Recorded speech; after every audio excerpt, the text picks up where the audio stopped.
আসসালামাইকুম রহমতুল্লাহ। কি অবস্থা সবার, কেমন আছেন সবাই? তো আমরা লেকচার 12-তে বিওডি, সিওডি, ডিও এই ধরনের যে পড়াগুলো আমাদের বইয়ে ছিল, একদম একদম বেসিক থেকে ইঞ্জিনিয়ারিং লেভেল পর্যন্ত যতগুলো প্রশ্ন আসে সেগুলো সবগুলো সলভ করছিলাম। রাইট? মনে আছে আশা করি। তো এখন আমাদের কাজ কি হবে? এখন আমাদের কাজ হবে আমাদের ফুললি বিওডি সিওডির পরের পার্টগুলো পড়ালেখা। এটা পুরোপুরি বাংলা পড়া, আমি আপনাকে বারবার করে বলেছি। তো আমাদের এখন ওই পার্টগুলো নিয়ে একটু পড়তে হবে। তো আসেন আমরা স্টার্ট করে দিই, দেখা যাক কি আছে বইয়ে। তো আমরা একটু যদি বইটা খুলি, বইটা খুললে দেখব এই যে বিওডি সিওডি এগুলো আমাদের শেষ। রাইট? বিওডি সিওডি এগুলোর ম্যাথ, এগুলোর বিক্রিয়া, এগুলো আমরা সব পড়ে ফেলছি।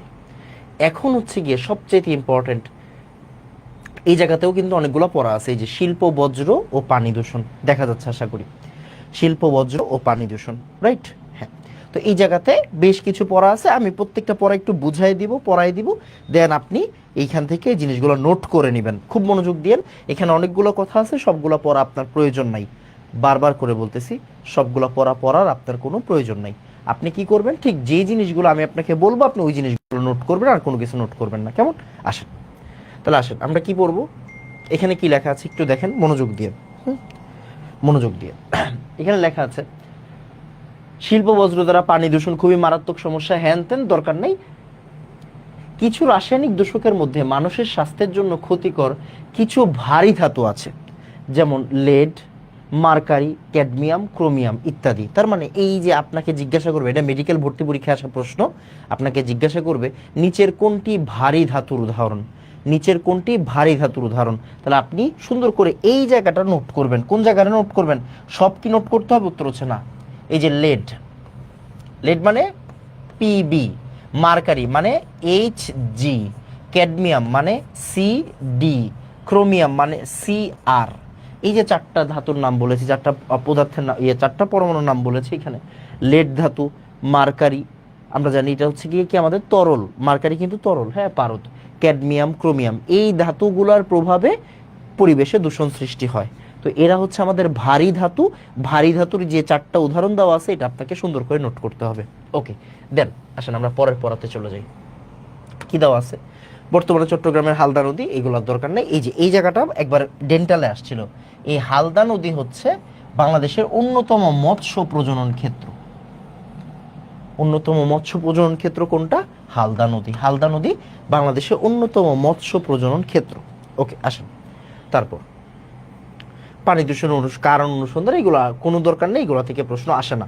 এগুলো থেকে প্রশ্ন আসে না, ঠিক যে জায়গা থেকে প্রশ্ন আসবে ভাইয়া এগুলো পড়াই দিব। তেমন এবার আসেন এই জায়গা থেকেও প্রশ্ন দরকার নেই, যেইটা থেকে প্রশ্ন আসবে ভাই এগুলো সুন্দর করে পড়াই দিব আপনাদেরকে। এই যে আসেন, এই যে দেখেন এই জায়গায় ইউট্রিফিকেশন কাকে বলে ওইটার একটা সংজ্ঞা আছে, একটু মনোযোগ দিয়েন। কি বলছে দেখেন, এই যে এই জায়গাটা একটু ভালো করে পড়তে হবে। কৃষি জমি অ্যামোনিয়া ঘটিত সার যেমন ইউরিয়া এবং অন্যান্য সার বৃষ্টির পানিতে ধুয়ে পুকুর, ঝিল, হ্রদে ও আবদ্ধ পানিতে মিশে যায়, স্বাভাবিক। ব্যাকটেরিয়া দ্বারা অ্যামোনিয়া সার জারিত হয়ে নাইট্রেটে পরিণত হয়, এটা আমরা পড়াইছিলাম মনে আছে কিনা, NO3- নাইট্রেট আয়নে পরিণত হয়। ফলে পানির ডিজলভড অক্সিজেন কমে যায়, স্বাভাবিক। আপনি সব কিছু মানে পানির ভিতরে সব কিছু যদি মানে কোনো বিক্রিয়া টিক্রিয়া হয় তাহলে এগুলা কিসে ইম্প্যাক্ট ফেলবে? ডিওতে ইম্প্যাক্ট ফেলবে, ডিও কি হয়ে যাবে? কমে যাবে। এই সার মিশ্রিত পানি ভাসমান শৈবাল বৃদ্ধি পায়, পানিতে ভাসমান শৈবাল বৃদ্ধি পায়। সূর্যের আলো পানিতে প্রবেশে বাধা পায়, ফলে পানির ডিও হ্রাস পায়, মানে অক্সিজেন হ্রাস পায়। এবং জলজ উদ্ভিদ ও মাছ মরে গিয়ে পচনের সৃষ্টি করে। পানির এই ধরনের চরম লেভেলের পচনকে বা দূষণকে কি বলা হয়? ইউট্রিফিকেশন বলা হয়। সো এই সংজ্ঞাটা মাঝে মাঝে আসতে পারে। তো আপনি 2-3 লাইনে, মানে যে আমরা সারাংশ সারমর্ম যেভাবে লিখি এই সংজ্ঞাটা ওই রকম হবে। ক্লিয়ার? ব্যাকটেরিয়ার ফলে এই লাইনটা লিখবেন, এই জায়গা থেকে লিখবেন, ব্যাকটেরিয়া দ্বারা অ্যামোনিয়া সার যখন জারিত হয়ে নাইট্রেট আয়নে পরিণত হয় তখন পানিতে বিভিন্ন ধরনের শৈবাল জন্মায়, সূর্যের আলো প্রবেশে বাধা পায়, ফলে ডিও হ্রাস পায় এবং পানি চরমভাবে দূষিত হয়। এই ধরনের দূষণকে বলা হয় ইউট্রিফিকেশন। তো এই সংজ্ঞাটা আপনাকে লিখে দিয়ে আসতে হবে। ক্লিয়ার? ওকে, তারপরে আসেন,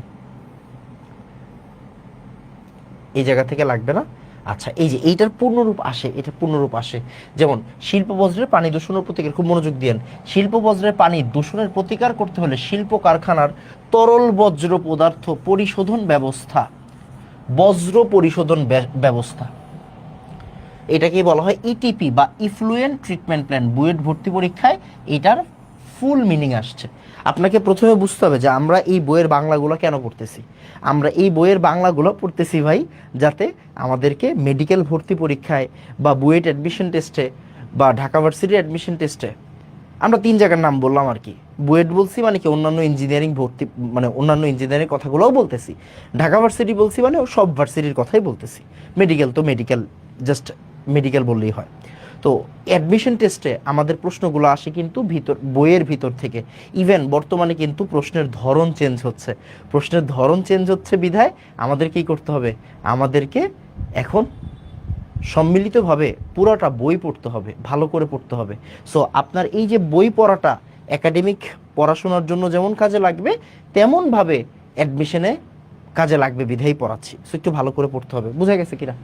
সো এই যে শিল্প বজ্রের পানি দূষণের প্রতিকার করতে হলে শিল্প কারখানার তরল বজ্র পরিশোধন ব্যবস্থা থাকতে হবে, যেটাকে আমরা বলি ইটিপি, ইফ্লুয়েন্ট ট্রিটমেন্ট প্ল্যান্ট, কার্যকর হতে হবে। বুয়েট ভর্তি পরীক্ষায় যে গতকাল প্রশ্ন দেখাইছিলাম, বলছে ইটিপি এর পূর্ণরূপ কি? ইতে ইফ্লুয়েন্ট, টিতে ট্রিটমেন্ট, পিতে প্ল্যান্ট। সো আপনাকে কিন্তু লিখে দিয়ে আসতে হবে। এরপর এই জাস্ট প্রত্যেকটা পয়েন্ট পড়বেন। তেল জাতীয় পদার্থ দ্বারা পানি দূষণ হয়, এর প্রভাব কি, এগুলো জাস্ট একবার করে পয়েন্টগুলো পড়বেন, তাহলে আপনি নিজে নিজে লিখে দিয়ে আসতে পারবেন। বুঝা গেছে? এগুলো থেকে এত বেশি এমসিকিউ আসে না। এইবার এইবার এইবার এইবার এইবার এই যে পড়ালেখা স্টার্ট হয়েছে, এই জায়গা থেকে কিন্তু ভালো ভালো পড়ালেখা স্টার্ট হয়েছে, মানে স্টার্ট হয় নাই শুধু, বেশ ভালো ভালো পড়ালেখা স্টার্ট হয়েছে। ক্লিয়ার? আসেন আমরা এই জায়গায় পড়ালেখা স্টার্ট করি। দেখেন আর্সেনিকের প্রভাব, এখন আমরা কি পড়বো? এখন আমরা ডিরেক্টলি মেইন পড়ালেখা স্টার্ট করতেছি। এখন আমরা পড়বো আসলে আর্সেনিকের প্রভাব। এক সেকেন্ড,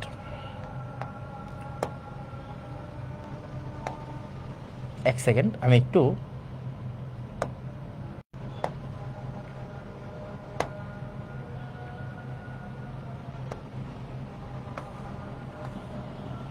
আমাদের ব্যাকগ্রাউন্ড একটু সেট করে দিই, কেমন? আসেন,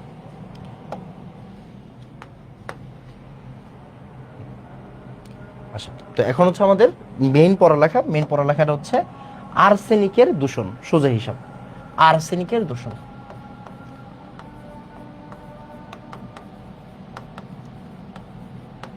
এই যে লেখা আছে, ভালো করে দেখেন, আর্সেনিকের দূষণ এবং এর প্রভাব। আর লিখছি না, আপনি এমনি একটু করে দেখতে পাবেন, আর্সেনিকের দূষণ ও এর প্রভাব। ওকে ওকে, ভালো করে পড়বেন। এই জায়গা থেকে বইয়ের ভর্তি পরীক্ষায় প্রশ্ন আসছে, সো আপনাকে জেনে যাইতে হবে।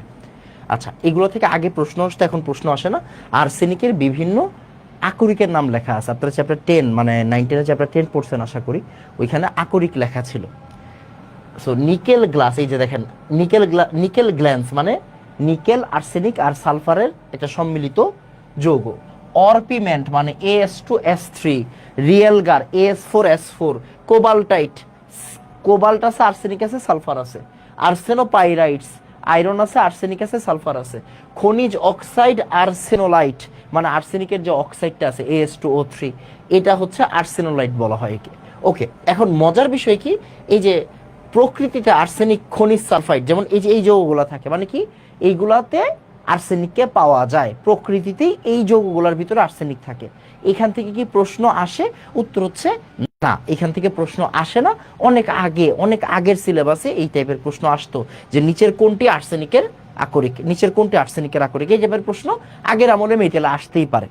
সো আপনার কাজ হচ্ছে 2 একবার রিডিং পড়া, মুখস্থ করা না, মাথায় প্রেশার দেওয়া না। আসেন এরপরে, আর্সেনিক হলো প্রাকৃতিক বিষের রাজা। এই লাইনটা একটু নোট করবেন সুন্দর করে। আর্সেনিক হলো প্রাকৃতিক বিষের রাজা, এই লাইনটা নোট করবেন। আর্সেনিক হলো প্রাকৃতিক বিষের রাজা। ভূগর্ভস্থ প্রাকৃতিক পানিতে আর্সেনিক যৌগের দ্রাব্যতা, মাটিতে অ্যালুমিনিয়াম ও লোহার অক্সাইড, মাটির পিএইচ, এগুলোর দরকার নাই। এবার এই যে মেইন পড়ালেখা আসতেছি, পাগল হবেন না। এখন ভালো করে তাকান, এই জায়গাটা একটু বোঝার বিষয় আছে। লোহা ও অ্যালুমিনিয়াম অক্সাইডের সংস্পর্শে আর্সেনিক যৌগের দ্রাব্যতা কমে যায়। তখন আর্সেনিকের দূষণ ঘটে। অর্থাৎ মাটিতে অ্যালুমিনা যুক্ত কাদার পরিমাণ কম হলে পানিতে আর্সেনিকের পরিমাণ বাড়ে। তার মানে কাদার পরিমাণ যদি কম হয় আর্সেনিকের পরিমাণ বাড়ে। দ্বিতীয়ত, মাটির পিএইচ কম হলে আর্সেনিক যোগের জারণ অবস্থা কম হলে পানিতে আর্সেনিকের দ্রবীভূত আর্সেনিকের পরিমাণ বাড়ে। তাহলে আর্সেনিকের পরিমাণ বাড়ে কোন সময়? খুব মনোযোগ দিন। আর্সেনিকের পরিমাণ বাড়ে দুই ভাবে বাড়ে। কোন টাইমে বাড়ে একটু লিখে দিছে এখানে। মাটিতে অ্যালুমিনা মানে কাদার ভিতরে কি আছে? অ্যালুমিনা আছে। একটা সেকেন্ড টাইম দিতে হবে। কে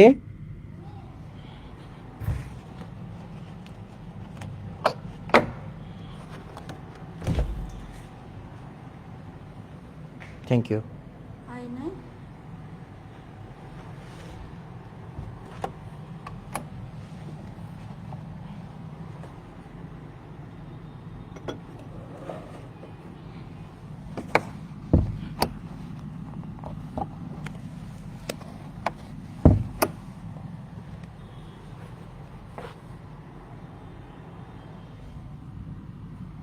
এটা তো আটকানো যাচ্ছে না মনে হয়। আটকাইস।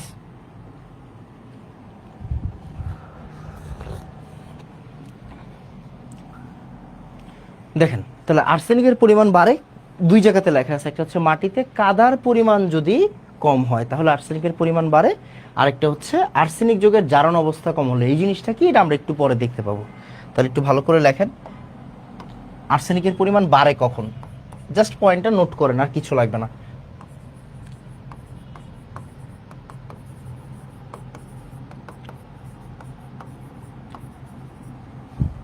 কাদার পরিমাণ কম হলে,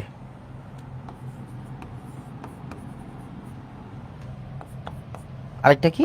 আরেকটা হচ্ছে পিএইচ কম হলে।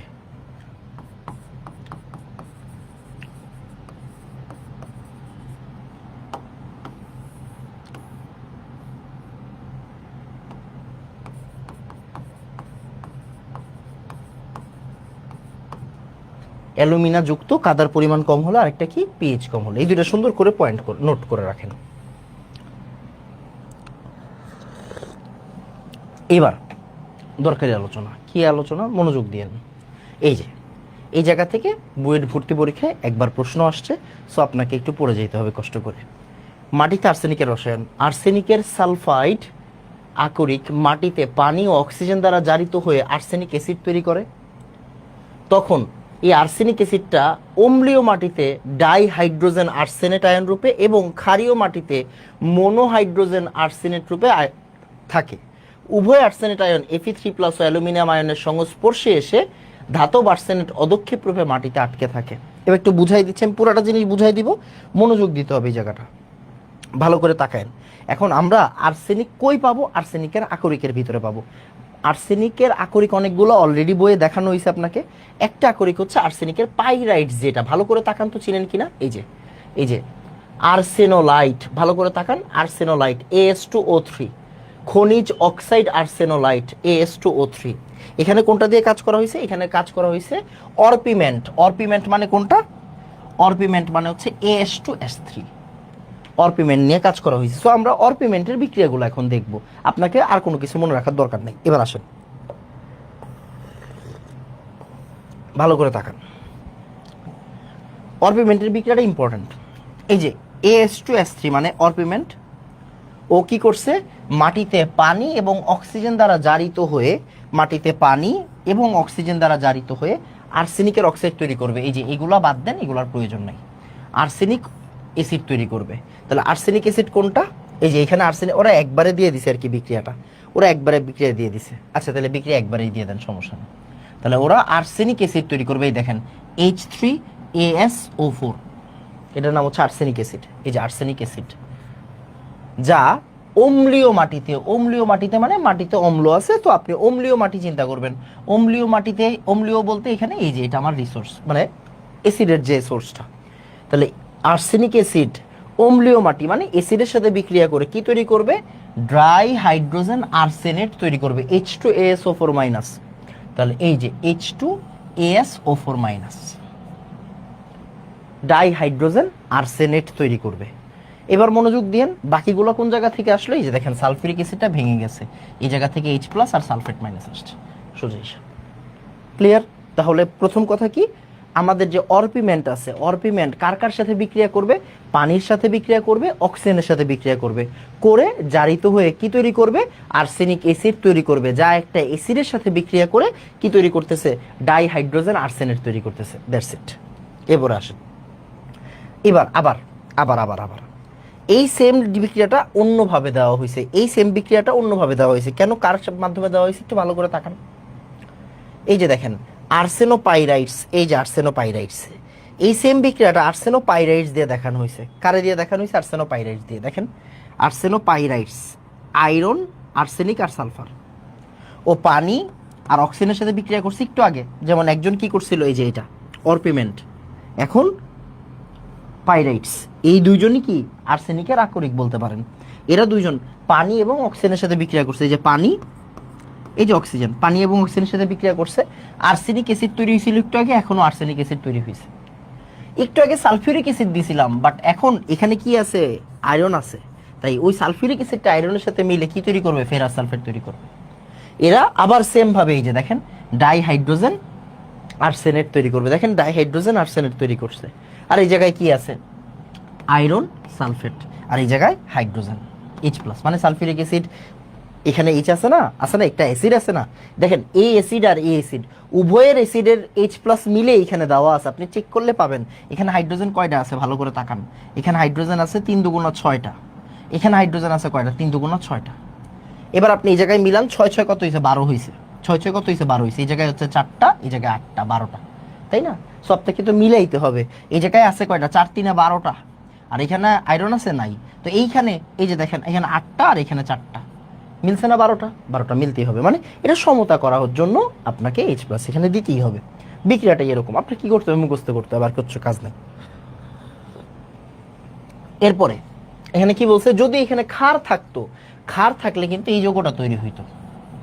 যেহেতু এখানে নাই, তাই আপনার এটা আর পড়তে হচ্ছে না। উভয় আর্সেনেট আয়ন Fe3+ আয়ন ও অ্যালুমিনিয়াম আয়নের সাথে ধাতব আর্সেনেট অদক্ষেপ রূপে মাটিতে জমা পড়ে। এবার একটু ভালো করে তাকান, ভালো করে তাকায়েন। ওই যে যে জিনিসটা তৈরি হয়েছে H2AS4-, H2AS4-, মাঝখানের এই লাইনটা বাদ দেন, মাঝখানের লাইন নিয়ে কোনো কাজ নাই, মাঝখানের এই যে এই লাইনটা বাদ। এই যে আর্সেনেট, এই যে আর্সেনেট, ডাইহাইড্রোজেন আর্সেনেট, এই আর্সেনেটটা Fe3+ এর সাথে বিক্রিয়া করছে। দেখেন ফেরিক হাইড্রোক্সাইড মানেই তো Fe3+, অ্যালুমিনিয়াম হাইড্রোক্সাইড মানেই তো অ্যালুমিনিয়াম 3+, তাই না? তাহলে ফেরিক হাইড্রোক্সাইড অ্যালুমিনিয়াম হাইড্রোক্সাইডের সাথে যখন বিক্রিয়া করবে তখন কি তৈরি করে? এই যে ধাতব আর্সেনেট।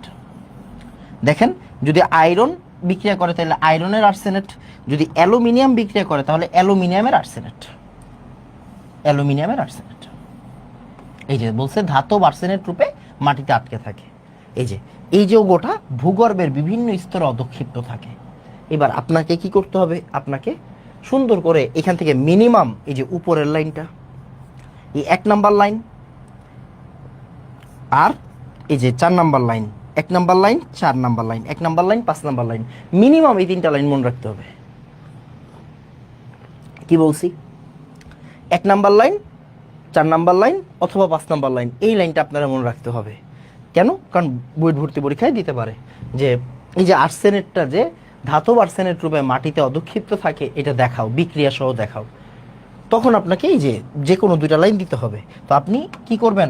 এখন এই জায়গা থেকে 2টা লাইন জাস্ট নোট করবেন। AS2S3 পানির সাথে আর অক্সিজেনের সাথে যখন বিক্রিয়া করে তখন কি তৈরি করে? এই লাইনটা নোট করবেন। আরেকটা লাইন নোট করবেন, লেটস সে অ্যালুমিনার সাথে, সরি অ্যালুমিনিয়াম হাইড্রোক্সাইড ছিল, ওই যে ধাতব arsenate dihydrogen, dihydrogen arsenate H2ASO4-। এই যে এটা বিক্রিয়া করে ফাইনালি যে ওরা কি জমায়? AlAsO4।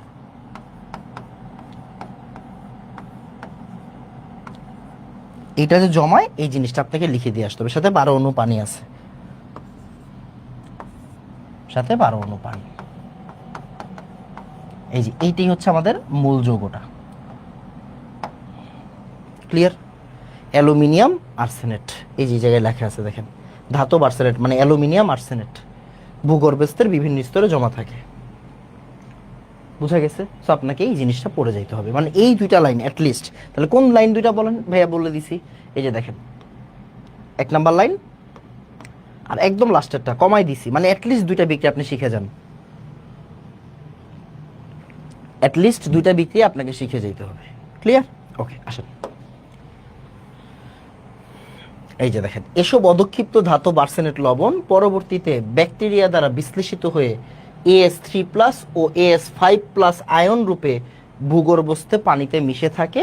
তখন ভূগর্ভস্থ পানিতে আর্সেনিকের দূষণ ঘটে। মানে আপনি এই দুইটা বিক্রিয়া লেখার পরে আপনাকে অবশ্যই এই লাইনটা লিখে দিয়ে আসতে হবে, আপনাকে অবশ্যই এই লাইনটা লিখে দিয়ে আসতে হবে যে এরা পরবর্তীতে ব্যাকটেরিয়ার প্রভাবে কি হয়, ব্যাকটেরিয়া দ্বারা বিশ্লেষিত হয়ে AS3+ ও AS5+ পরিণত হয়। মানে এটা ব্যাকটেরিয়ার প্রভাবে AS3+ হয়, এরপরে আবার ব্যাকটেরিয়ার প্রভাবে এটা AS5+ হয়, মানে আর্সেনিকের দুইটা আয়ন।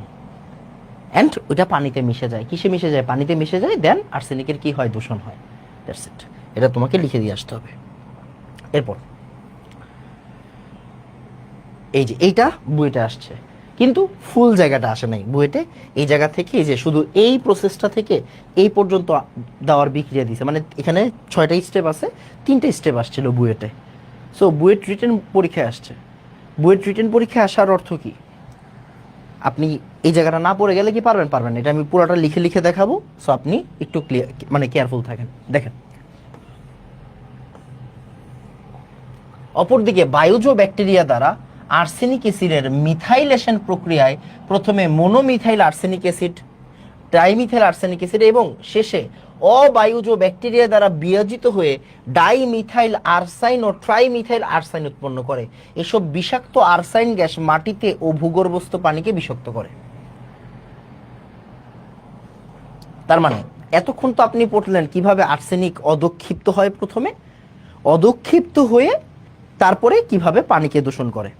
এখন আপনি কি পড়বেন? আর্সাইন গ্যাস দ্বারা কিভাবে পানি দূষিত হয়। তার মানে আপনি এখন একটু লিখবেন আর্সেনিক অ্যাসিডের মিথাইলেশন প্রক্রিয়া। কি লিখবো না? আর্সেনিক অ্যাসিডের মিথাইলেশন প্রক্রিয়া, এটার নাম হচ্ছে আর্সেনিক অ্যাসিড H3AsO4। আর্সেনিক অ্যাসিডের মিথাইলেশন প্রক্রিয়া।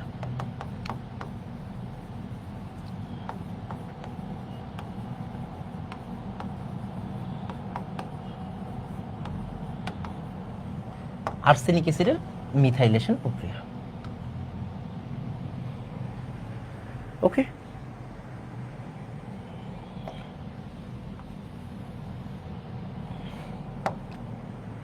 ক্লিয়ার? আর্সেনিক অ্যাসিডের মিথাইলেশন প্রক্রিয়া। এবার খুব মনোযোগ দিন, তাহলে এই জায়গাটাতে একটু বুঝতে হবে। প্রথমে কি হয়? এই যে আর্সেনিক অ্যাসিড, এই আর্সেনিক অ্যাসিডটা ভালো করে তাকায়েন। এই আর্সেনিক অ্যাসিডটা এই বায়ুজ ব্যাকটেরিয়ার প্রভাবে, খুব মনোযোগ দিয়েন, এখানে কি লেখা আছে একটু বুঝেন এখানে কি লেখা আছে। এখানে দেওয়া আছে বায়ুজ ব্যাকটেরিয়া দ্বারা আর্সেনিক অ্যাসিডের মিথাইলেশন প্রক্রিয়ায় প্রথমে মনোমিথাইল আর্সেনিক অ্যাসিড তৈরি হয়। আপনাকে কিচ্ছু করতে হবে না এই জায়গায় পড়ালেখাটা অনেক সহজ, কঠিন না। ভালো করে তাকান। আপনার কমন সেন্স কি বলে দেখেন তো। H3, আমি পুরাটা বুঝাই দিতে পারবো ভাই, আপনি মনোযোগ দিয়েন। আর্সেনিকের জারণ মান কত এই জায়গায়? ভাই অক্সিজেনের জারণ মান হচ্ছে -8, -2 × 4 -8, আর এটা হচ্ছে +3। তাহলে +3 -8 ওই সাইডে গেলে আর্সেনিকের জারণ মান এখানে +5। তাহলে আর্সেনিক এখানে কত জারণ অবস্থা দেখাচ্ছে বলেন? আর্সেনিক এখানে +5 জারণ অবস্থা দেখাচ্ছে। +5 জারণ অবস্থা দেখাইলে আমরা হাত দিব কয়টা? আমরা হাত দিব 5টা। তাহলে H3AsO4 কে আমরা কিভাবে লিখবো? এইভাবে লিখবো। ভালো করে তাকায়েন। এটা বুয়েট রিটেনে আসছে একবার। সো বি কেয়ারফুল, একটু পড়ালেখা করতে হবে। দেখেন এখানে H3AsO4 আছে কিনা, H3টা আর্সেনিক, O4টা আছে নাকি নাই? তাহলে H3AsO4 আছে নাকি নাই? আছে। তাহলে এই হচ্ছে আর্সেনিক অ্যাসিড। এবার আর্সেনিক অ্যাসিড মিথাইলেশন প্রক্রিয়ায় যখন যাবে, কিচ্ছু না, জাস্ট এই জায়গাটা চেঞ্জ হবে। দেখেন, তাহলে মিথাইল কার্বোক্যাটায়ন, এটাকে আমরা বলি মিথাইল কার্বোক্যাটায়ন, আমরা অর্গানিকে পড়ব। মিথাইল কার্বোক্যাটায়ন আসলে এই যে এখানে জাস্ট একটা মিথাইল ঢুকে যাবে। কোন জায়গায় ঢুকে যাবে? একটা মিথাইল এই যে এই জায়গায়।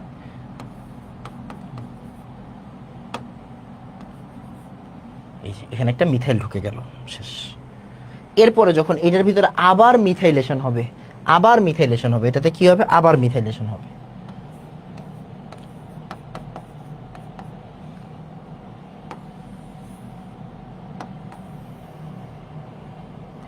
আরেকটা OH এর ভিতরে CH3 ঢুকে যাবে, আরেকটা OH এর ভিতরে কি ঢুকে যাবে ভাই? CH3 ঢুকে যাবে, আরেকটা OH এর ভিতরে CH3 ঢুকে যাবে। বুঝছো? দেখা যাচ্ছে না? আই গেস দেখা যাচ্ছে। ওকে, এরপর ওই যে ডাইমিথাইল আর্সেনিক, এখন তুমি কয়টা মিথাইল দিছো? এখানে একটা মিথাইল, এখানে একটা methyl, dimethyl arsenic acid. Dimethyl arsenic অ্যাসিডের সাথে এবার অবায়ুজ ব্যাকটেরিয়ার মাধ্যমে বিজারণ হবে, অবায়ুজ ব্যাকটেরিয়ার মাধ্যমে বিয়োজন হবে, অবায়ুজ ব্যাকটেরিয়ার মাধ্যমে বিয়োজন হবে। একটু ভালো করে দেখো এখানে কি অ্যাড হচ্ছে? H+ অ্যাড হচ্ছে, H+ অ্যাড হচ্ছে। আমরা জানি হাইড্রোজেন যুক্ত করা মানে কিন্তু আসলে বিজারণ। আবার দেখো ইলেকট্রন গ্রহণ হচ্ছে, ইলেকট্রন গ্রহণ করা মানেও কি বিজারণ। এই যে ভালো করে বুঝো এখানে কি হয়। এই যে OH, HO এরা মিলে পানিতে পানিতে পানি ফর্ম করে আর কি, পানি ফর্ম করে, পানি হিসেবে বাইরে হয়ে যায়। তাহলে OH, OH এগুলো একসাথে কাজ করে ফেলে, শুধুমাত্র হাইড্রোজেন থেকে যায়। কি থাকে? শুধুমাত্র হাইড্রোজেন থেকে যায়। এবার ভালো করে তাকাও। তাহলে এই বান্দা, আমরা এই বান্দাটা দিয়ে আবার স্টার্ট করব। এখানে কি হয়? এখানে বিজারণ হয় 4H+ আর 4 ইলেকট্রন। আচ্ছা কি তৈরি করবে? ভালো করে দেখো চেঞ্জগুলো কোন জায়গায় হচ্ছে আমি তোমাকে দেখাই দিচ্ছি। আসো দেখো, এই যে এই জায়গায় কে থাকবে? শুধুমাত্র হাইড্রোজেন থাকবে, শুধুমাত্র হাইড্রোজেন থাকবে। আর আর্সেনিকের 2 হাত খালি হয়ে যাবে। তার মানে কি? আরো 2টা ইলেকট্রন আছে, মানে 2টা ইলেকট্রন তো বাদ হয়ে গেল। এই যে অক্সিজেনের সাথে এই জায়গায় কি আর্সেনিকের ইলেকট্রন আছে না 2টা? শেয়ার করা এরকম আর কি। এবার আসো, তারপরে কি? এন্ড দেন এইখানে আরেকবার মিথাইলেশন হবে, এখানে আরেকবার মিথাইলেশন হবে। এখানে যদি আরেকবার মিথাইলেশন হয় আমরা ফাইনাল প্রোডাক্ট পেয়ে যাব।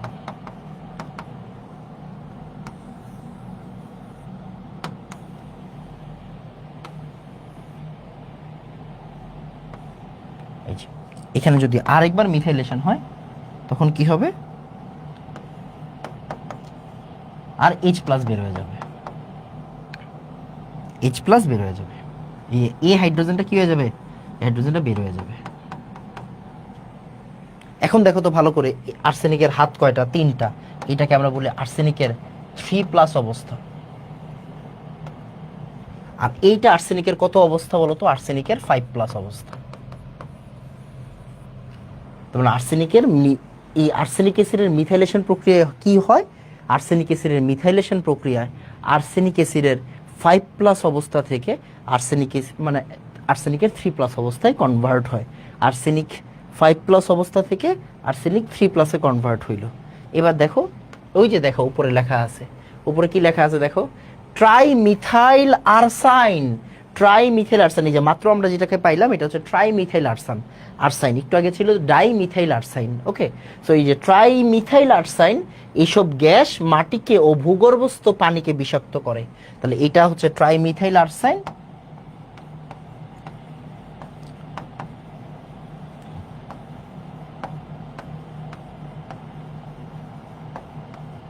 ট্রাইমিথাইল আরসাইন যা ভূগর্ভস্থ মাটিকে আর পানিকে বিষাক্ত করে। এটা একবার বুয়েট রিটেনে আসছিল, বুঝছো? এটা বুয়েট রিটেনে আসছিল একবার।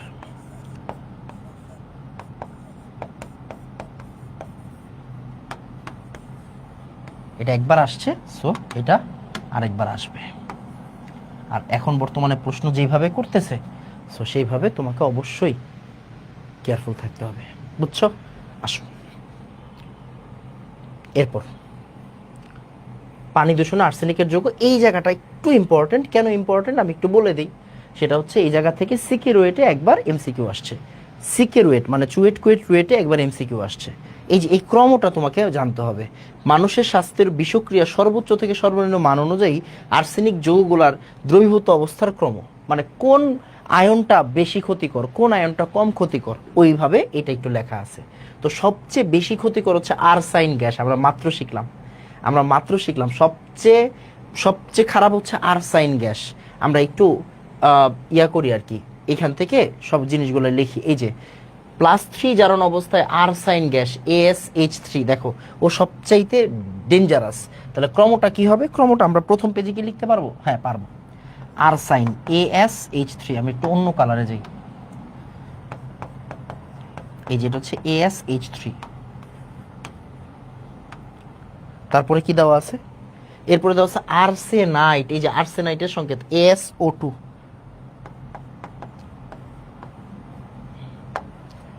এরপর হচ্ছে arsenic oxide. Arsenic oxide, arsenic oxide কোনটা?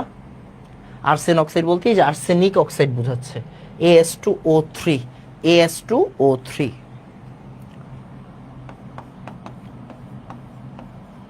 ত্রিযোজি আর কি, এই যে লেখাই আছে আর্সেনিক অক্সাইড, আর্সেন অক্সাইড ত্রিযোজি।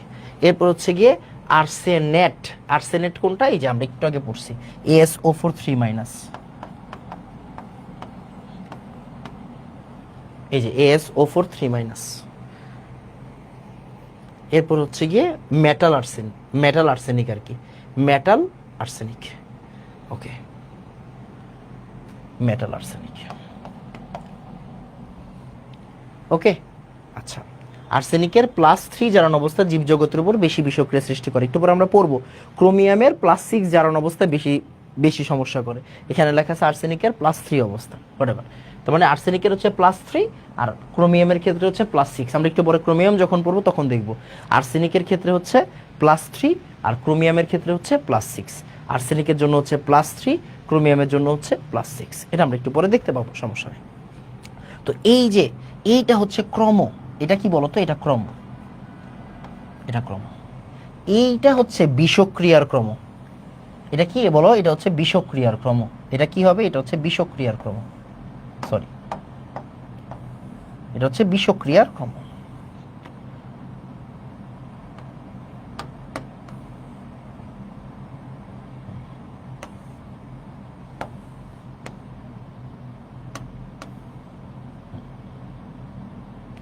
এটা হচ্ছে বিষক্রিয়ার ক্রম। সুন্দর করে লিখবা, বিষক্রিয়ার ক্রম।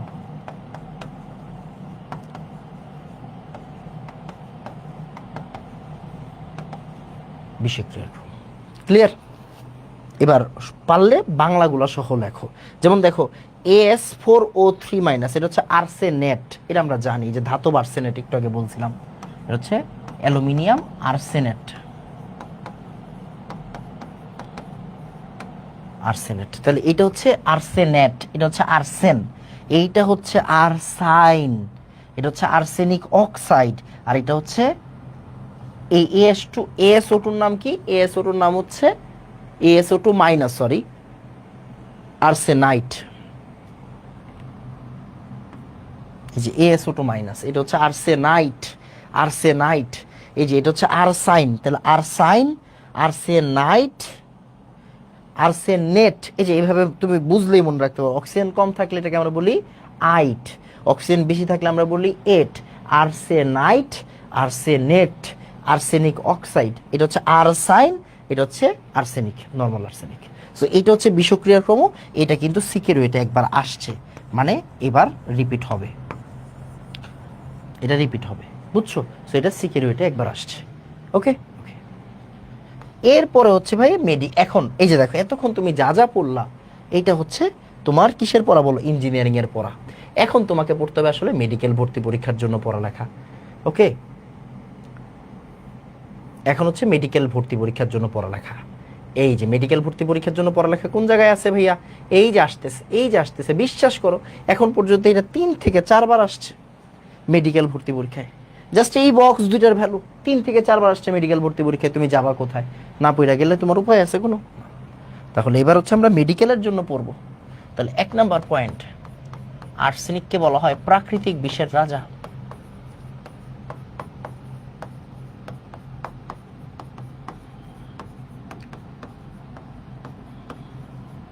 প্রাকৃতিক বিষের রাজা। 2 নাম্বার পয়েন্ট, এই যে হুয়ের মতে আর্সেনিকের সেফটি ভ্যালু হচ্ছে 0.01 ppm।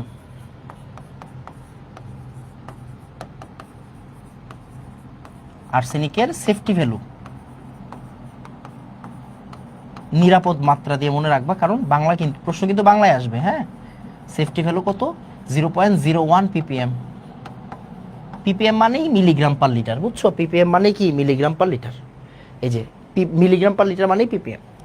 আর টিএলভি থ্রেশহোল্ড ভ্যালু মানে সর্বোচ্চ সহনশীল মাত্রা, সর্বোচ্চ সহনশীল মাত্রা, threshold limiting value, threshold limiting value 0.05 milligram per litre. Threshold limiting value টিএলভি।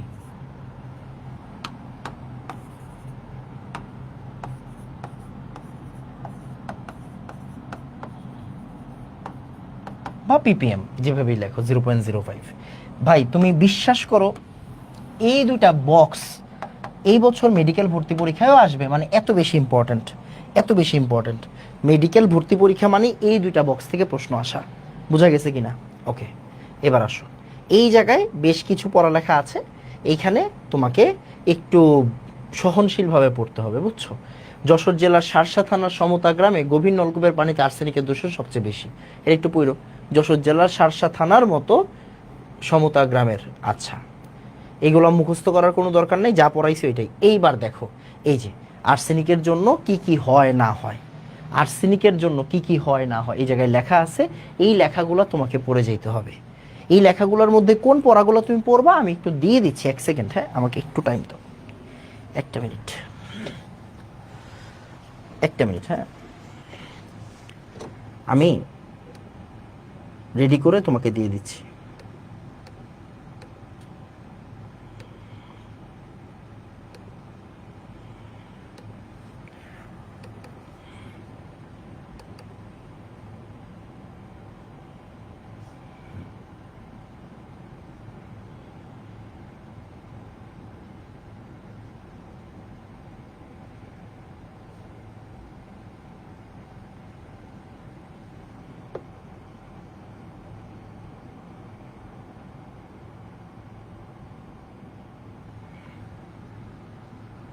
ওকে,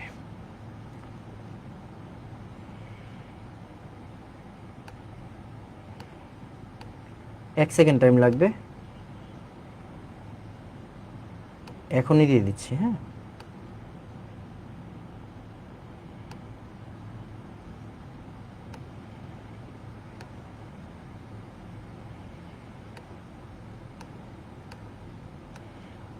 মানে পুরো ফাইলটাই তোমাকে দিয়ে দিচ্ছি এখন ল্যাপটপে বসে।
এসে পড়ার কথা।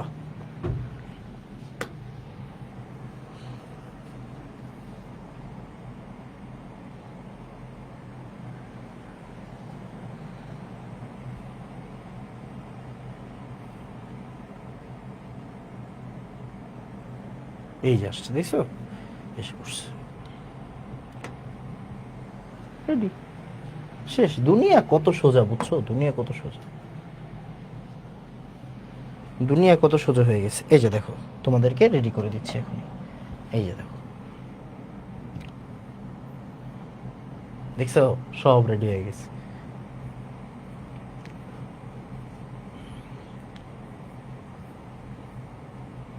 এটা পুরো চ্যাপ্টারের নোট আর কি, যখন যেটা লাগে ওইটা তো আমরা দিই। এখন আসো, আমাদের প্রয়োজন কি? আমাদের প্রয়োজন হচ্ছে এই যে, এই যে দেখো, আমাদের প্রয়োজন হচ্ছে এইটা। এই যে দেখো, এই যে আমরা একটু আগে পড়ছি না, পানিতে দূষণ, আর্সেনিকের দূষণ, এই যে প্রকৃতিতে প্রাপ্ত আর্সেনিক, এগুলো অলরেডি কি তোমার বইয়ে আছে, তাই না? এগুলো তোমার অলরেডি বইয়ে আছে।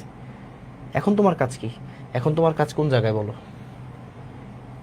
এই যেগুলো আমরা মাত্র বললাম, এই যে এই লেখাগুলো হচ্ছে তোমার জন্য ইম্পর্টেন্ট, তাই না? এগুলো ইম্পর্টেন্ট, এগুলো আমাদের হয়ে গেছে যদিও। এখন তোমার প্রয়োজন হচ্ছে এই যে এই লেখাটা।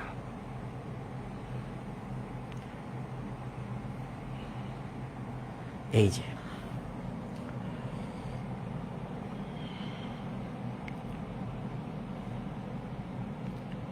আসো,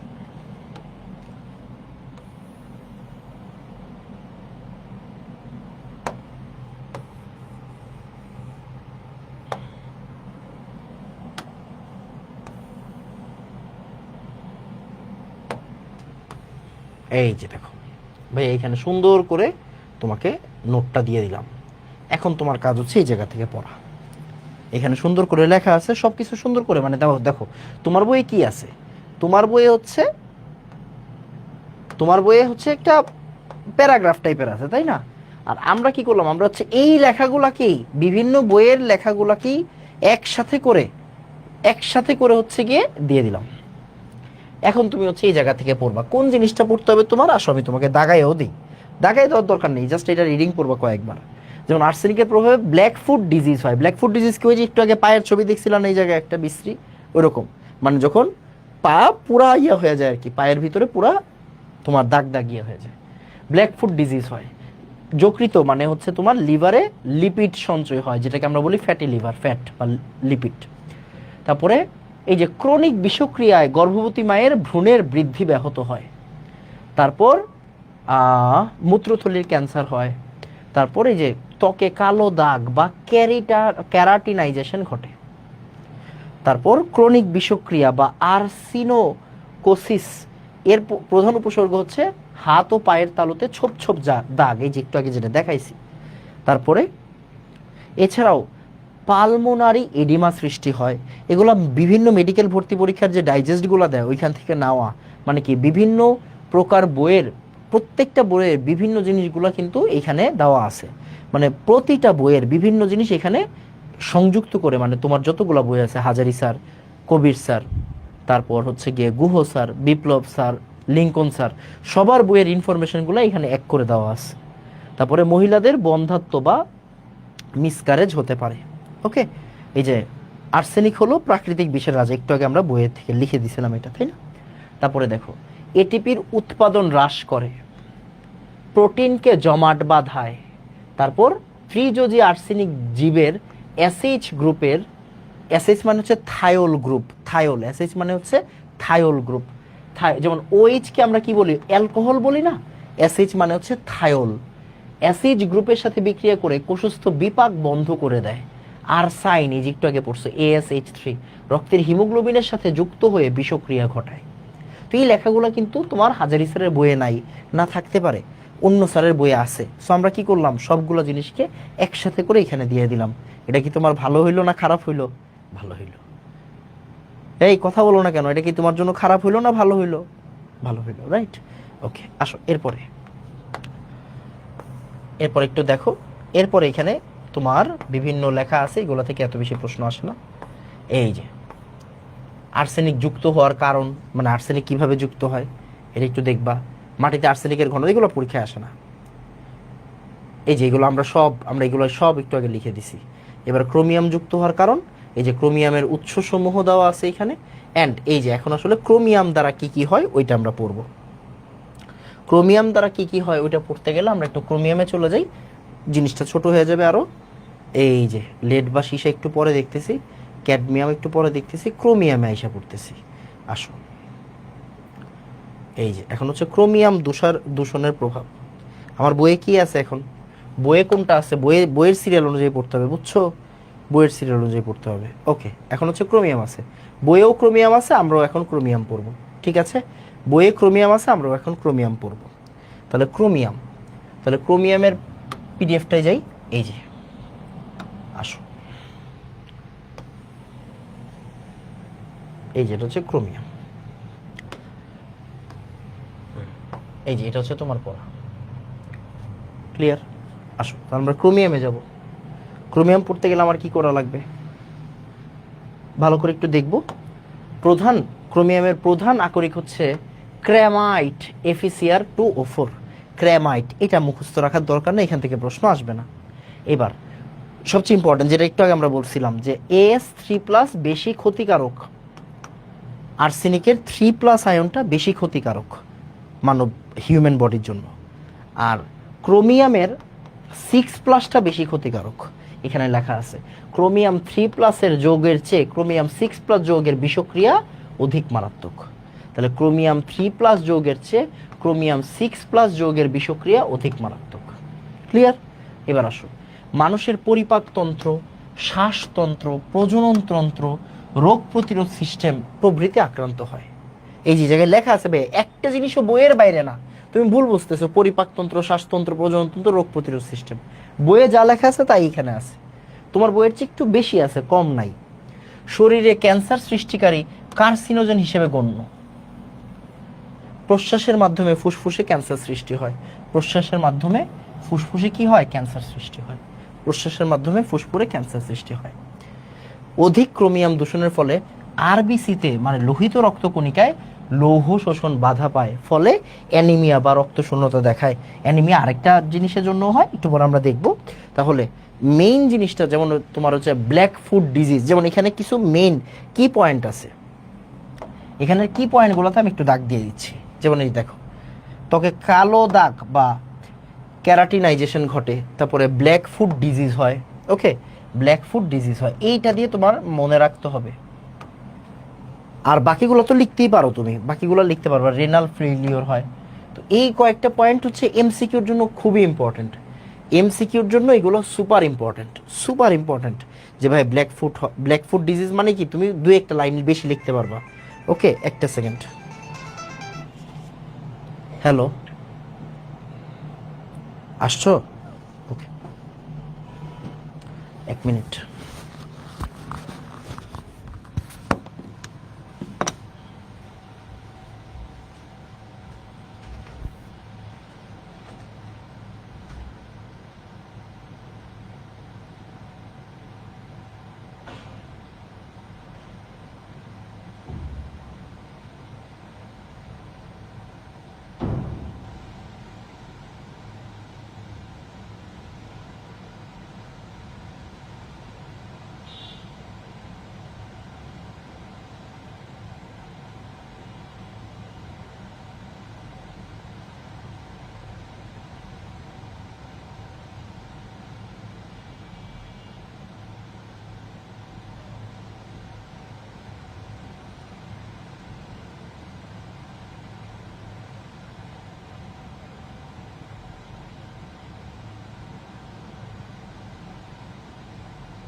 ওকে, এবার আসেন। তারপরে এই জায়গায় লেখা আছে পালমোনারি এডিমা, মানে এটা কিন্তু তোমার হাজারি স্যারের বইয়ে নাই, বাট কি মানে ইম্পর্টেন্ট কিওয়ার্ড আছে না, কিওয়ার্ড, এগুলো হচ্ছে কিওয়ার্ড। তারপর আসেন, এই যে অ্যানিমিয়া, এটা কি একটা কিওয়ার্ড? এটা কি একটা কিওয়ার্ড?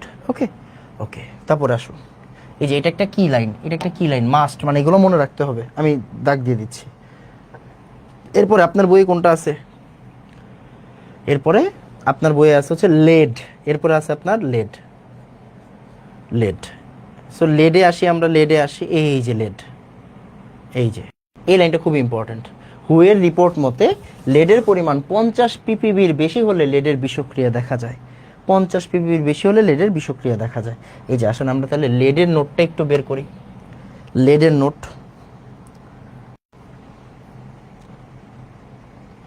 এটা ক্যাডমিয়াম, এই যে এটা হচ্ছে লেড, এটা ক্যাডমিয়াম, সরি। এই যে লেড বা সীসা দূষণ, এটা কি লেড? হ্যাঁ লেড। আচ্ছা আসেন, তো লেড বা সীসা দূষণের কিন্তু বেশ বেশ অনেকগুলো পয়েন্ট আছে, আমরা একটু দেখি কোনগুলো পড়তেই হবে, ওইগুলো ভাইয়া দাগাই দিব, টেনশন নাই। ওকে, টেনশন নেই লেনে কা। এবার আসেন ভালো করে তাকান, সীসার প্রধান আকরিক হচ্ছে গ্যালেনা। গ্যালেনা কিন্তু আপনারা 9-10-এ পড়ছেন, গ্যালেনা, সিন্নাবার, মনে আছে? গ্যালেনা। যানবাহনের ধোঁয়া সীসার অন্যতম উৎস, এই জায়গায় একটা স্টার মারেন। হুয়ের প্রতিবেদন অনুযায়ী পানীয় জলে লেডের গ্রহণযোগ্য মাত্রা 50 ppb, একটি স্টার মারেন, আর দরকার নেই। এবার সীসার যে ব্যবহারগুলো হয়, লেডের সবচেয়ে বড় ব্যবহার হচ্ছে গিয়ে ব্যাটারিগুলোতে, storage battery, lead storage battery, আমরা তড়িৎ রসায়নে পড়ব। কীটনাশক, পেন্ট, এগুলোর দরকার নেই। দাঁতের মাড়ি নীলাভ হয়, এই যে অ্যানিমিয়া বা রক্তশূন্যতা দেখা যায়, এখানে কিন্তু আরেকটা আছে। মৃত সন্তান প্রসব করে, এটা আরেকটা। শিশুর আইকিউ হ্রাস পায়, এই যে এই 3টা পয়েন্ট থেকে মেডিকেল ভর্তি পরীক্ষায় কি আসে বলেন তো? প্রশ্ন আসে, মেডিকেল ভর্তি পরীক্ষায় প্রশ্ন আসে 3টা পয়েন্ট থেকেই। ইভেন দাঁতের মাড়ি নীলাভ হয়, এটাও আসছে বারবার। ওকে, কি হইলো এটা? সরি, দাঁতের মাড়ি নীলাভ হয়, এখান থেকেও কিন্তু আগে প্রশ্ন আসছে। তাহলে লেডের প্রভাবে কোনগুলো হয়? লেডের প্রভাবে কোনগুলো হয়? আসেন, লেডের আরেকটা পেজ আছে,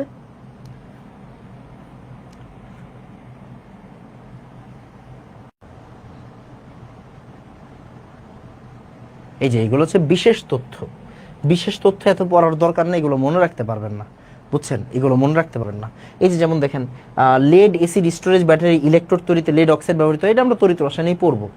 তারপরে পেট্রোল ইঞ্জিনে ব্যবহৃত জ্বালানির অকটেন নাম্বার বৃদ্ধি করার জন্য টেট্রা অ্যালকাইল লেড ব্যবহৃত হয়, এটাও আমরা জৈব যৌগে পড়বো, জৈব রসায়নে। লেড 2+ হাড়ের মুখ্য উপাদান ক্যালসিয়াম 2+কে অপসারিত করে হাড়ে সঞ্চিত থাকতে পারে, ফলে হাড় ভঙ্গুর হয়। আপনি সর্বোচ্চ এই 2টা পয়েন্ট একটু মনে রাখতে পারেন।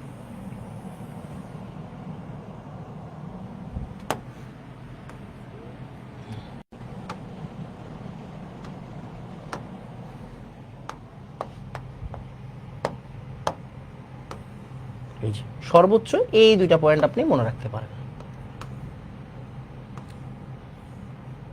এই যে এই 2টা পয়েন্ট আপনি মনে রাখতে পারেন। ক্লিয়ার?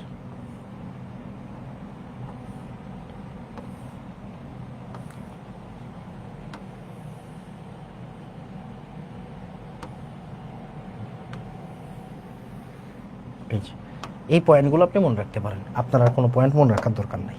শেষ। ক্লিয়ার? তাহলে 50 ppb একটা পড়ালেখা আছে, একটা আছে হচ্ছে গিয়ে দাঁতের মাড়ি নীলাভ হয়, একটা আছে হচ্ছে গিয়ে মৃত সন্তান প্রসব করে, শিশুর আইকিউ হ্রাস পায়, আরেকটা মনে রাখতে পারেন হাড় ভঙ্গুর হয়। ওকে, এইবার ক্যাডমিয়াম। ক্যাডমিয়ামটা বেশি ইম্পর্টেন্ট, এখানেও কিছু কিওয়ার্ড আছে, ইটাই ইটাই, আউচ আউচ, এই ধরনের কিছু কিওয়ার্ড আছে। সো আমরা একটু ক্যাডমিয়ামে চলে যাচ্ছি। এটা হচ্ছে ক্যাডমিয়াম, ভালো করে তাকান। এই যে ক্যাডমিয়াম দূষণ, ক্যাডমিয়াম দূষণেরও কয়টা আছে? 2টা পেজ আছে। 2টা পেজের মধ্যে সব পড়তে হবে না, যেমন এই পেজে ক্যাডমিয়াম নিয়ে এত বেশি কথার দরকার নাই। যেমন ক্যাডমিয়ামের একমাত্র উল্লেখযোগ্য আকরিক হচ্ছে গ্রিনোকটাইট, ক্যাডমিয়াম সালফাইড। হুয়ের তথ্য মতে মানুষের ক্ষেত্রে ক্যাডমিয়াম দূষণে লিথাল ডোজ হলো 1 গ্রাম। ভাই বিশ্বাস করেন, এটা ডেন্টাল পরীক্ষায় আসছে, এটা মেডিকেল ভর্তি পরীক্ষার জন্য সুপার ইম্পর্টেন্ট একটা পয়েন্ট, সুপার ইম্পর্টেন্ট পয়েন্ট। আচ্ছা দেখতেছি, পুরোটাই দিয়ে দিচ্ছি, তারপরে স্টার মার্ক দিয়ে দিচ্ছি। যেগুলো স্টার মার্ক দিব শুধু ওই জায়গাগুলো পড়বেন, আর বাকি কোনো কিছু পড়ার দরকার নেই। স্টার মার্ক ছাড়া পড়ার দরকার নেই, বোঝা গেছে কিনা? স্টার মার্ক ছাড়া পড়ার দরকার নাই, স্টার মার্ক ছাড়া পড়ার দরকার নাই। এই যে এই জায়গায় অনেকগুলো কথাবার্তা আছে, স্টার মার্ক ছাড়া পড়ার দরকার নেই।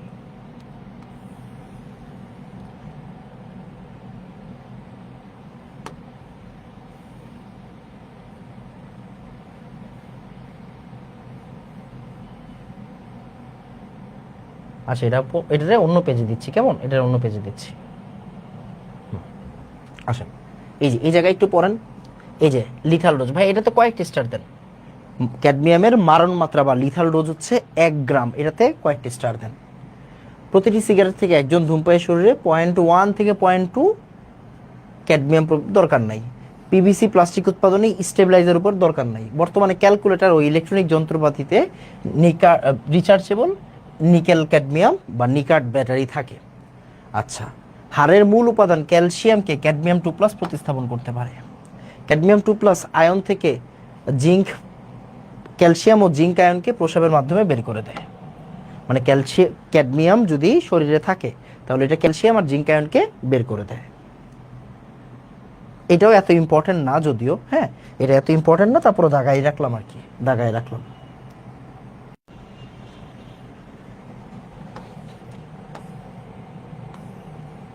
এবার ভালো করে আসুন।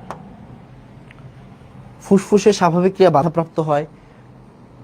তারপরে এই যে দেখেন অস্থির মধ্যে অস্টিওপোরোসিস হয়, সুপার ইম্পর্টেন্ট।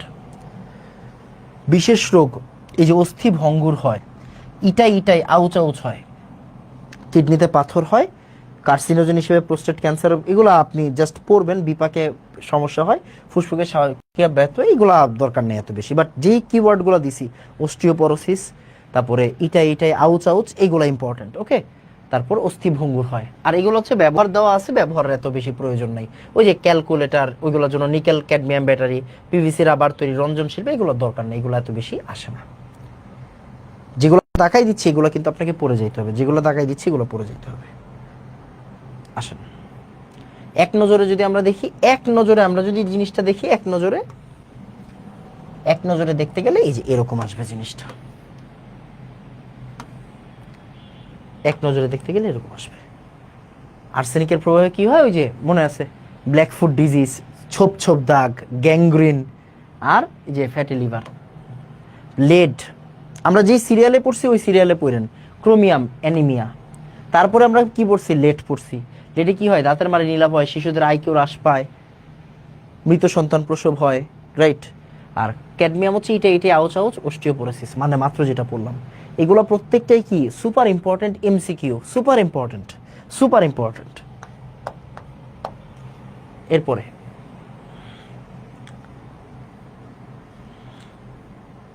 মোটামুটি আমাদের কাজ শেষ, এগুলো আসবে না, এগুলোর প্রয়োজন নেই।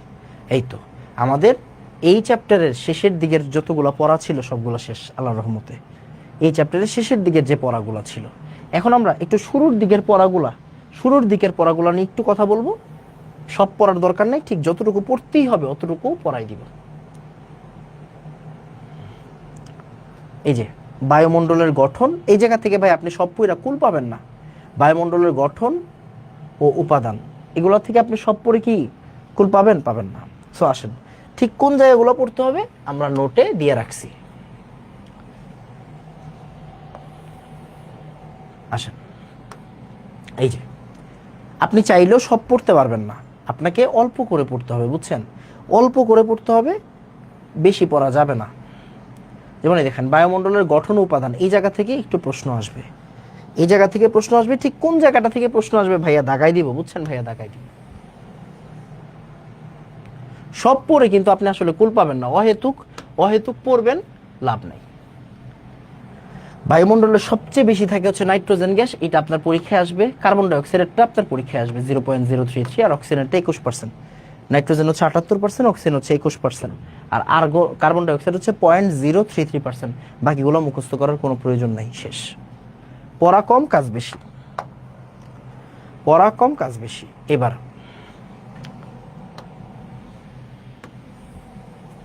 বায়ুমণ্ডলের স্তর সব তো আর আজকে পড়তে পারবেন না, এগুলো বেশি পড়ার দরকার নেই, এগুলো মনেও রাখতে পারবেন না, বুঝছেন? এটা হচ্ছে মেইন প্রবলেম, এটা হচ্ছে মনেও রাখতে পারবেন না।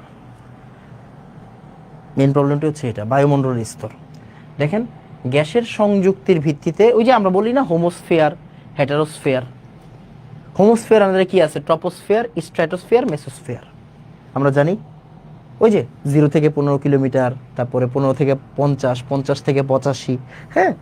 স্ট্র্যাটোস্ফিয়ারে কি থাকে, ওজোন থাকে, রাইট। আর হেটারোস্ফিয়ারের আন্ডারে কি থাকে, থার্মোস্ফিয়ার, এক্সোস্ফিয়ার। আর যদি আমরা তাপমাত্রা পরিবর্তন অনুসারে করি তখন 4টা, ট্রপোস্ফিয়ার, স্ট্র্যাটোস্ফিয়ার, থার্মোস্ফিয়ার, মেসোস্ফিয়ার। মেসোস্ফিয়ারকে বলা হয় শীতলতম অঞ্চল। আর এই থার্মোস্ফিয়ারের আন্ডারে কি পড়বে, হাইনোস্ফিয়ার, এক্সোস্ফিয়ার, ম্যাগনেটোস্ফিয়ার। এত ভেজালের দরকার নেই, আপনি বেসিকটাই জেনে রাখেন। ট্রপোস্ফিয়ার, স্ট্র্যাটোস্ফিয়ার, মেসোস্ফিয়ার, তারপরে থার্মোস্ফিয়ার। থার্মোস্ফিয়ার মানে কি, ওই যে থার্মোস্ফিয়ার আর এক্সোস্ফিয়ার যেটা আর কি। এবার আসেন, সুপার ইম্পর্টেন্ট কোন জায়গাটা বলেন তো? সুপার ইম্পর্টেন্ট হচ্ছে এই জায়গায় চিত্র আছে না, এই যে এই চিত্রটা বুঝলেই আপনার মোটামুটি আইডিয়া হয়ে যাবে। এই চিত্রটাই অনেক ইম্পর্টেন্ট একটা চিত্র। আপনি চাইলে গুগল থেকে নামায় আরো কালারফুল চিত্র দিতে পারেন, বাট ভাই আপনি নিজেও জানেন আপনি এটা পড়তেছেন কেন। আপনি পড়তেছেন এখানে পরীক্ষায় নাম্বার পাওয়ার জন্য। এখানে এটার জন্য যদি আমি 2 ক্লাস খরচ করি আপনার লস। ঠিক এই জায়গায় যতটুকু প্রশ্ন মানে যতটুকু প্রবলেম আপনার মানে যতটুকু প্রশ্ন আপনার আসে, ওই প্রশ্নগুলো সলভ করাই আমাদের দায়িত্ব। আপনি যদি এখানে গ্যাসের সূত্র থাকে, এখানে যদি আদর্শ গ্যাস নিয়ে কথাবার্তা থাকে, ওইটা নিয়ে যদি আমি 10টা 15টা ম্যাথ করাই আপনার কাজে দিবে 1.5 ঘন্টা সময়, কোনো সমস্যা নেই। বাট আপনি যখন কি করবেন, লাইক এটাতে এই এই বায়ুমণ্ডলে কি কি আছে এটা দিয়ে যদি 2 ঘন্টা খরচ করেন, 2 ক্লাস খরচ করেন, ওটা কিন্তু ওয়েস্ট যাবে। আমি বারবার বলতেছি, সিরিয়াসলি বলতেছি, ওয়েস্ট যাবে। আপনাকে পরীক্ষার জন্য পড়তে হবে এই জায়গাগুলো। তো দেখেন একদম প্রথমে কি আছে, ট্রপোস্ফিয়ার, পৃথিবীর থেকে 15 কিলোমিটার। ট্রপোস্ফিয়ার, এরপরে স্ট্র্যাটোস্ফিয়ার, এরপরে মেসোস্ফিয়ার, এরপরে থার্মোস্ফিয়ার, আয়নোস্ফিয়ার, এক্সোস্ফিয়ার, হোয়াটএভার। এবার আসেন, এই জায়গায় অনেক ইনফরমেশন সুন্দর করে আমি দিয়ে রাখছি, আপনার টেনশন নেই। এই যে দেখেন, ভালো করে তাকায়েন, হোমোস্ফিয়ার হেটারোস্ফিয়ার নিয়ে এত বেশি আসে না। জাস্ট একটা জিনিস মাথায় রেখেন, এই যে আপনার হেটারোস্ফিয়ারের মধ্যে এই যে গৌণ উপাদান আর মুখ্য উপাদান যেগুলো আছে, এগুলো একবার রিডিং করবেন। এগুলো এত বেশি আসে না, বুঝছেন, এত বেশি আসে না। এই যে দেখেন, এইটা সুপার ইম্পর্টেন্ট। আস্তে আস্তে এই যে আসবে, দেখেন হেটারোস্ফিয়ারের মুখ্য উপাদান হি নো, মানে হাইড্রোজেন, হিলিয়াম, নাইট্রোজেন, অক্সিজেন, শুধু ও। এই যে দেখেন, সব পড়ার দরকার নেই, আমি জাস্ট অল্প কিছু পড়া এখানে দিয়ে দিব আপনাকে। দেখেন ট্রপোস্ফিয়ার কি, ভূমি থেকে 15 কিলোমিটার উপরে, ভূমি থেকে মানে পৃথিবীর স্তর থেকে 15 কিলোমিটার, এটা হচ্ছে ট্রপোস্ফিয়ার। এটাকে বলা হয় ক্ষুদ্র, মানে ক্ষুদ্র অঞ্চল। কেন? কারণ এখানে ঝড়, বৃষ্টি, জলোচ্ছ্বাস এগুলো হয়। মেঘ, বৃষ্টিপাত, বজ্রপাত, শিশির, কুয়াশা, ঝড় সব এই স্তরে ঘটে, তাই এটাকে বলা হয় ক্ষুদ্র অঞ্চল। প্রায় সব ধরনের বিমান চলাচল করে, কোন স্থানের আবহাওয়া জলবায়ু নিয়ন্ত্রণ করে। সো আপনি জাস্ট কি মনে রাখবেন, ট্রপোস্ফিয়ার থেকে আপনাকে শুধুমাত্র মনে রাখতে হবে কোন জায়গাটা, মনে রাখতে হবে এই যে 15, 0 থেকে 15, এটা মনে রাখবেন। ঝড় বৃষ্টি, জলোচ্ছ্বাস ঘটে, সব ধরনের বিমান চলাচল করে, আর কোনো কিছু মনে রাখার দরকার নেই। ট্রপোস্ফিয়ারকে কি বলা হয়? ক্ষুব্ধ অঞ্চল বলা হয়। শেষ। আর কোনো কিছু পড়বেন না আপনি, আর কোনো কিছু ভুলেও পড়বেন না। কেন? কারণ ভাই আসবে না। এরপরে স্ট্র্যাটোস্ফিয়ার, এই যে দেখেন, এই জায়গাতে বেশ ভালো ভালো কিছু পড়ালেখা আছে ভাইয়া, বেশ ভালো ভালো কিছু পড়ালেখা আছে।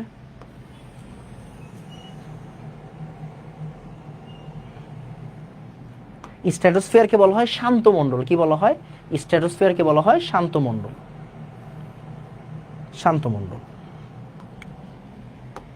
এখানে কি 15 থেকে 50, 18 থেকে 50 পড়ার দরকার নেই, 15 থেকে 50 পড়বেন। এগুলা বাদ দেন। মেইন জিনিস হচ্ছে ওজন। জেট বিমান চলাচল করতে পারে, ওজন এই স্তরে থাকে, কোনো জলীয় বাষ্প থাকে না, তাই ঝড় বৃষ্টি থাকে না, আবহাওয়া থাকে শান্ত। শেষ। এবার হচ্ছে মেসোস্ফিয়ার। এই যে মেসোস্ফিয়ার 50 থেকে 85, 50 থেকে 85। ভাই সব পড়েন না, এই জায়গা থেকে সব পড়তে নাই। 50 থেকে 85,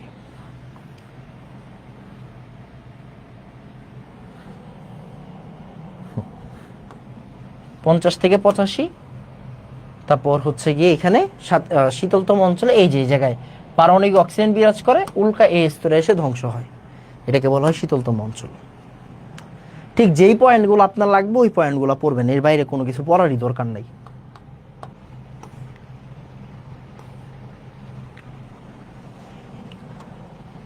আর থার্মোস্ফিয়ার মানে হচ্ছে 85 থেকে 500। এই জায়গা থেকে কোন জিনিসটা পড়বেন?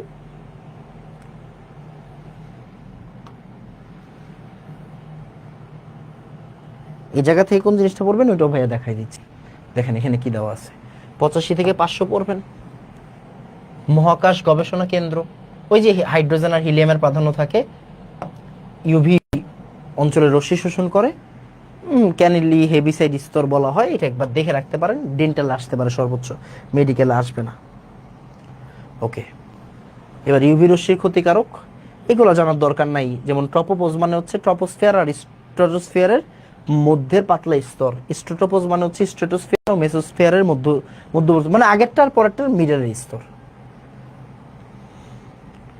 আবহাওয়া জলবায়ুর নিয়ামক কারা? ঘূর্ণিঝড় ও জলোচ্ছ্বাস সৃষ্টিতে নিয়ামক কারা?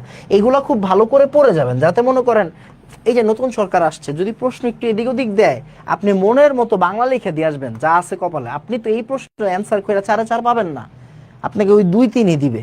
তো আপনি কি করবেন, এরকম করে যদি বক্স কইরা দিতে পারেন আবহাওয়া জলবায়ু নিয়ামক, আমি বলতেছি না এটা সৃজনশীলে আসবে, যদি আসে, যদি আইসা পড়ে, বুঝছেন না জিনিসটা, যদি আসে তখন কি করবেন, তখন এইভাবে আবহাওয়া জলবায়ুর নিয়ামক এটা, ঘূর্ণিঝড় ও জলোচ্ছ্বাস সৃষ্টিতে নিয়ামক এটা। ক্লিয়ার কিনা? সো এইটা কিন্তু আপনাকে পড়ে যেতে হবে। বায়ু প্রবাহ, বায়ুর আর্দ্রতা, কুয়াশা, মেঘ, বৃষ্টিপাত, তুষারপাত, তাপমাত্রা, চাপ, বায়ুর ঘনত্ব, এই জিনিসগুলো। তারপর আসেন ঘূর্ণিঝড়। আর কি কি আছে? জলোচ্ছ্বাস। ওকে, এই তো ঘূর্ণিঝড় নিয়ে এই জায়গায় আর অল্প কিছু কথাবার্তা আছে। যতটুকু আছে ভাই ততটুকু পড়েন, আর বেশি কিছু পড়ার দরকার নেই, বুঝছেন? যতটুকু আছে ততটুকু পড়েন, আমি দেখাই দিব কোন জিনিসটা আপনাকে মুখস্থ রাখতে হবে।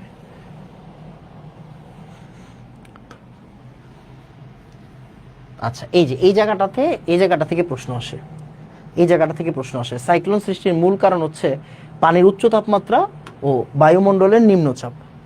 সাইক্লোন তৈরি হতে পারে, এইটা সুপার ইম্পর্টেন্ট, এখান থেকে প্রশ্ন আসছে অলরেডি। সাইক্লোন তৈরি হতে সাগরের পানির তাপমাত্রা হইতে হয় 27°C তাপমাত্রা, 300 কেলভিন, 80°F চেয়ে বেশি। তারপর সাইক্লোনের গতিবেগ কমপক্ষে প্রতি ঘন্টায় 63 কিলোমিটার বা 40 মাইল হতে হয়, 64 থেকে 80 কিলোমিটার হতে পারে। এটার দরকার নাই, দরকার নাই।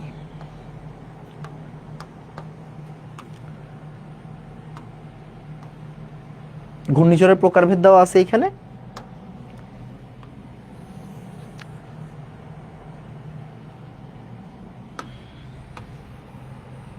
আচ্ছা, এটাকে আমরা আগের পেজে দিয়ে দিই, কেমন?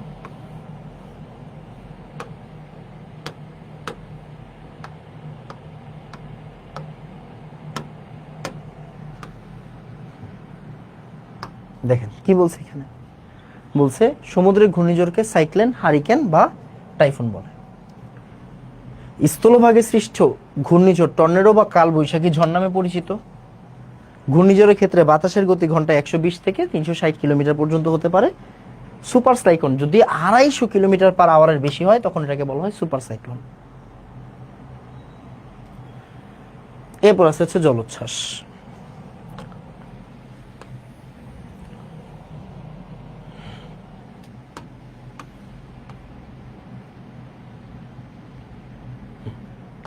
ঢেউয়ের উচ্চতা 100 ফুট পর্যন্ত হইতে পারে, ঘন্টায় গতিবেগ 500 মাইলের বেশি হতে পারে। সমুদ্রের তলে দরকার নাই, সুনামি বলে, দরকার নাই। বায়ুমণ্ডলে প্রাকৃতিক দুর্যোগ সৃষ্টির মূলে রয়েছে এই যে বিভিন্ন গ্যাস, পানি বাষ্প প্রভৃতি। আয়তন উপর তাপমাত্রা, গ্যাসের ঘনত্ব, দরকার নেই। এই বাংলা পড়াগুলো আছে। এখন আপনি পড়বেন কোন জিনিসগুলো, যেগুলোতে ভাইয়া স্টার মার্ক দিয়ে দিছি, যেগুলোতে স্টার মার্ক দেওয়া আছে এইগুলোর বাইরে কোনো কিছু পড়ার প্রয়োজন নাই। ওকে, এবার আপনি দেখেন, আপনার বইটা একটু খুলেন। আপনার বইটা খুললেই এই জায়গায় দেখবেন যা যা পড়ানো হয়েছে, মানে আমি যা যা এতক্ষণ ধরে বললাম ওইগুলাই এখানে দেওয়া আছে। দেখেন ওইগুলাই এই জায়গাতে দেওয়া আছে, এর চেয়ে বেশি কিছু নাই। অ্যান্ড এর চেয়ে বেশি কিছু আপনার পড়ারও দরকার নাই। কেন? কারণ ভাই আপনি চাইলেও এগুলো মনে রাখতে পারবেন না, এগুলো পরীক্ষায় যতটুকু আসে অতটুকুর বাইরে পড়ার দরকার নাই। এই যে একটু আগে দেখছি সাইক্লোনের গতিবেগ ঘন্টায় 63 কিলোমিটার বা 40 মাইল হতে হয়। সাইক্লোন কোন জায়গায়?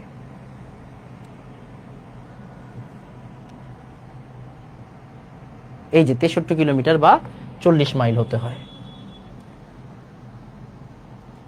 মানে যেগুলো অলরেডি পরীক্ষা আসছে, বুঝছেন? এইগুলো এখানে দেওয়া আছে। এই তো আমাদের কাজ শেষ। মানে প্রথম দিকের এতটুকু পড়াই আপনাকে পড়তে হবে, এর চেয়ে বেশি পড়ার দরকার নেই। যেমন এর আগে একবার মেডিকেলে আসছে স্ট্র্যাটোস্ফিয়ারটা কোন অঞ্চলের, মানে স্ট্র্যাটোস্ফিয়ারের যে জায়গায় কি আছে, মানে ওজোন স্তর কোন জায়গায় আছে, স্ট্র্যাটোস্ফিয়ার অঞ্চলে। তারপরে ঝড় বৃষ্টি কোন জায়গায় হয়, ট্রপোস্ফিয়ার অঞ্চলে। তারপর ওই যে উল্কা কোন জায়গায় এসে ধ্বংস হয়, মেসোস্ফিয়ার অঞ্চলে। সো জেট বিমান কোন জায়গায় চলাচল করে, মেসোস্ফিয়ারে। সো এই পড়ালেখাগুলো এই জায়গাতেই। তারপরে ওই যে আপনার একটু আগে সাগরের পানি তাপমাত্রা, সাইক্লোন তৈরি হওয়ার জন্য সাগরের পানি তাপমাত্রা কত হইতে হয়, তো এইগুলো পড়ার জন্য কিন্তু আপনাকে প্রথমের জায়গাগুলো পড়তে হবে। অ্যান্ড প্রথমের জায়গাতে এর চেয়ে বেশি পড়ার কোনো দরকার নাই। ঠিক আছে, বুঝাইতে পারছি? সেই তো আজকে এতটুকুই থাকবে। আমরা এখন আমাদের বাস্তব গ্যাস, আদর্শ গ্যাস ব্যতীত কিছু নাই। আশা করতেছি নেক্সট ক্লাসে চ্যাপ্টার ক্লোজ করব। যদি নেক্সট ক্লাসে নাও করি, পরশু দিন মানে পরের ক্লাসে চ্যাপ্টার ক্লোজ করে দেবো ইনশাআল্লাহ। ঠিক আছে, আসসালামু আলাইকুম ওয়া রাহমাতুল্লাহ। ধন্যবাদ সবাইকে।